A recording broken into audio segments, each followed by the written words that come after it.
সীমান্তে ভারত থেকে প্রতিনিয়ত বাংলাদেশের মধ্যে পুশিং করা হচ্ছে নো ম্যানস ল্যান্ড দিয়ে। আর কলকাতার মুখ্যমন্ত্রী শুভেন্দু অধিকারী সে বলতেছে যে আমরা দেব, তোমরা নেবা। দেখুন, বাংলাদেশের অবৈধ অনুপ্রবেশকারী তাদেরকে কোর্টে পাঠানোর কোনো দরকার নেই, আইনে নেই। সরাসরি পুলিশ নেবে এবং বিএসএফ এর হাতে হ্যান্ড ওভার করবে। বিএসএফ এর যা ভারত সরকার বাংলাদেশ সরকারের সঙ্গে আছে এগ্রিমেন্ট, বাংলাদেশি প্রুফ করে হ্যান্ড ওভার করে দেবে।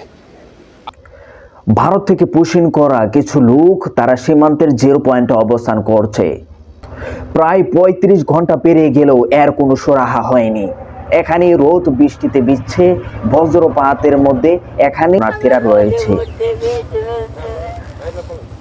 দেখুন, আমার মা বাবা বেঁচে থাকলে সব টাকা যেত, আমার মা বাবা বেঁচে নেই বলে কোনো টাকা হয়তো। আমরা তো অতটা বুঝি না, আমাদের কি ডাকি বলে তাও আমাদের মনে থাকে না। বাংলাদেশের মানুষ তো বিপ্লবী মানুষ। বিএসএফ এখানে দাদাগিরি করতে এসেছিল, তাদেরকে বাংলাদেশের মানুষ জায়গা মতো ভরে দিয়েছে। দেখুন,